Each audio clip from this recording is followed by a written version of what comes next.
বাঙালি খানায় সবাইকে স্বাগত জানাই। আপনারা তো অনেকভাবে শাপলা রান্না করে খেয়েছেন। আমার মতন করে সহজ পদ্ধতিতে আপনিও শিখে নিতে পারবেন ছোট ছোট টিপস সহ। তবে আমি আজকে এখানে শুধু শাপলা রান্না করব না, এখানে কিন্তু আরও একটা নিরামিষ রেসিপি রেখেছি। তবে আমি এত তেল মশলা কম দিয়ে কিভাবে একটা নিরামিষ আর একটা পেঁয়াজ দিয়ে রান্না করলাম, চলুন সেটা একবার দেখে নেওয়া যাক ভিডিওর মাধ্যমে। আশা করছি আজকের ভিডিওটি ভালো লাগবে। সকল বন্ধুদের কাছে অনুরোধ করছি সম্পূর্ণ ভিডিওটি দেখার।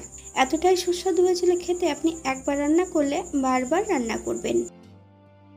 এখানে আমি আগের থেকে বেশ কিছুটা শাপলা নিয়ে নিয়েছি। শাপলাগুলো গোটা আছে। এই পর্যায়ে সম্পূর্ণ শাপলার থেকে আঁশ ছাড়িয়ে নিয়েছি।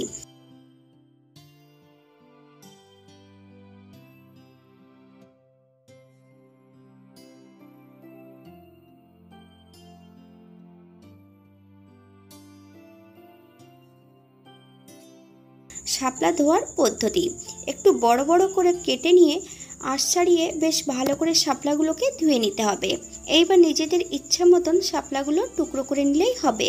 আমি এখানে আমার মতন করে টুকরো করে নিয়েছি, আপনারা আপনাদের পছন্দ মতন টুকরো করে নিতে পারেন।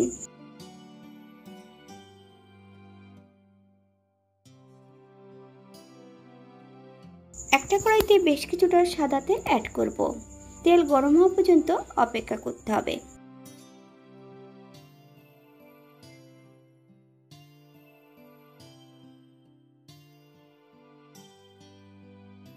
ফোড়নে রেখেছি কালো জিরে। ফোড়ন থেকে সুগন্ধ বেরোলে একটা শুকনো লঙ্কা অ্যাড করব।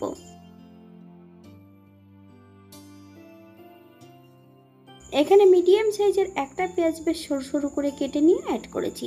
হাফ চামচ লবণ, আপনার স্বাদ অনুসারে লবণটা অ্যাড করবেন। যতক্ষণ পেঁয়াজ থেকে কাঁচা গন্ধ ছাড়বে ততক্ষণ বেশ ভালো করে ভেজে নিতে হবে।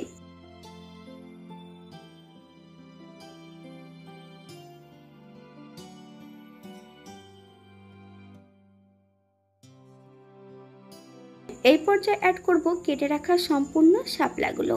হাই ফ্লেমে 5 থেকে 7 মিনিটের মতন রান্না করে নিতে হবে। বাঙালি রান্না ঘরোয়া উপকরণ দিয়ে। আপনাদের যদি রান্নাগুলো পছন্দ হয় তাহলে চ্যানেলটি সাবস্ক্রাইব করে দিয়ে পাশে থাকবেন। পাশে থাকা বেলটি বাজিয়ে দেবেন, নইলে নিত্য নতুন রান্নার নোটিফিকেশন পাবেন না। আমার এই চ্যানেলে আমিষ নিরামিষ রেসিপি দেওয়া আছে, আপনাদের যদি পছন্দ হয় তাহলে চ্যানেলটি ঘুরে একবার দেখে নেবেন।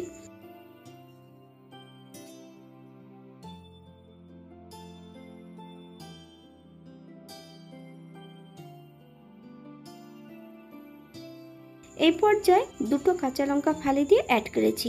3 থেকে 4 মিনিটের মতন প্রথমে ঢাকা দিয়ে রেখে দেব।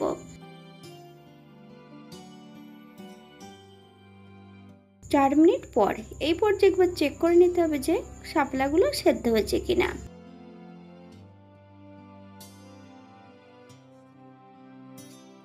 হাফ চামচ হলুদ গুঁড়ো, হাফ চামচ চিনি। হাই ফ্লেমে বেশ কিছু সময় রান্না করে নিতে হবে। আপনারা একবার স্ক্রিনের দিকে ফলো করবেন। এই রান্নাটিতে আমি এখানে কোনো মশলা ব্যবহার করিনি, আপনারা যদি পছন্দ করেন তাহলে এখানে মশলা ব্যবহার করতে পারেন।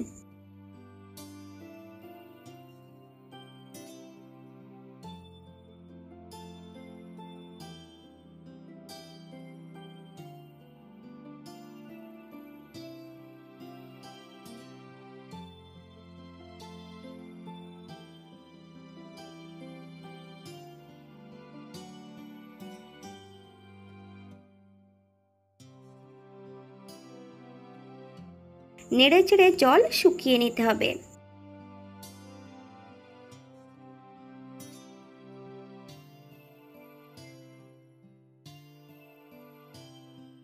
এই পর্যায়ে আমি গ্যাসের ফ্লেমটা অফ করে দিয়ে 5 মিনিটের জন্য স্ট্যান্ডিং টাইম দেব, তারপর সার্ভ করব।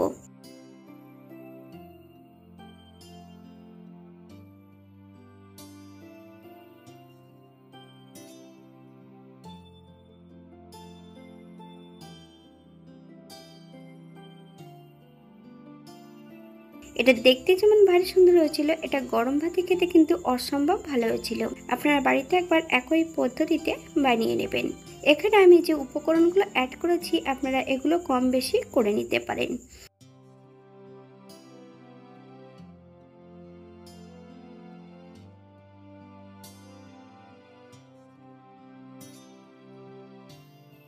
আজকের দ্বিতীয় রান্না। এখানে আমি বেশ কিছুটা পটল আগের থেকে কেটে রেখেছি। পটলগুলোকে লম্বা লম্বা ফালি দিয়ে কেটে নিয়েছি।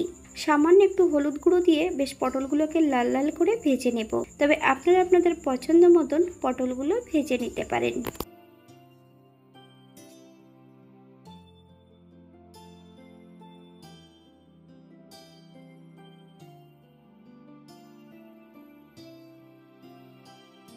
পটলগুলো ভাজা হতে থাক। অপর দিক থেকে আমি একটা মশলা বেটে নেব। 1 চামচ জিরে, হাফ চামচ কালো সর্ষে, 1 চামচ হলুদ সর্ষে, বেশ কিছুটা কাঁচা লঙ্কা বেশ মিহি করে বেটে নিতে হবে।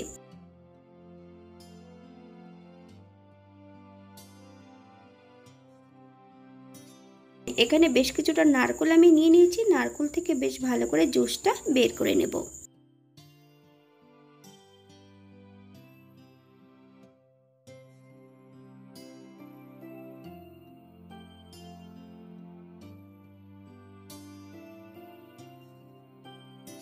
অপর দিক থেকে পটলটা প্রায় ভাজা হয়ে গেছে। এই পর্যায়ে আমি বেটে রাখা সম্পূর্ণ মশলাটা অ্যাড করে দেব। তবে মশলাটা কিন্তু অ্যাড করতে হবে সম্পূর্ণ লো ফ্লেমে। জিরে আর সর্ষে কাঁচা লঙ্কা বাটাটাই কিন্তু আমি এখানে অ্যাড করেছি। 4 থেকে 5 মিনিটের মতন বেশ ভালো করে ভেজে নিতে হবে। আমি রান্নাটি করছি কিন্তু লো ফ্লেমে।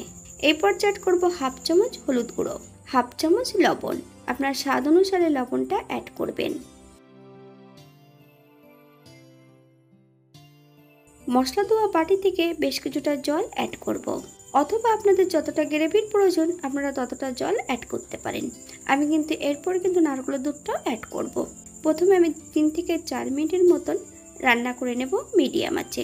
করব বেশ কিছুটা কাঁচা লঙ্কা আর 1 চামচ চিনি। আপনারা যদি পছন্দ করেন তাহলে পরিমাণে বাড়িয়ে দিতে পারেন।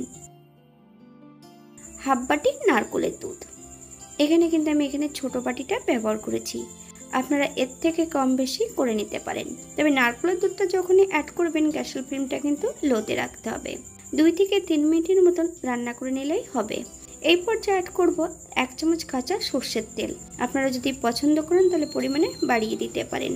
গ্যাসের ফ্লেমটা অফ করে দিয়ে 5 মিনিটের জন্য স্ট্যান্ডিং টাইম দেব, তারপর সার্ভ করব।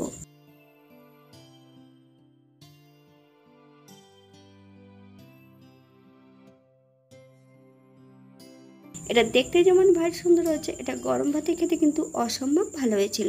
আপনারা বাড়িতে একবার একই পদ্ধতিতে বানিয়ে নেবেন।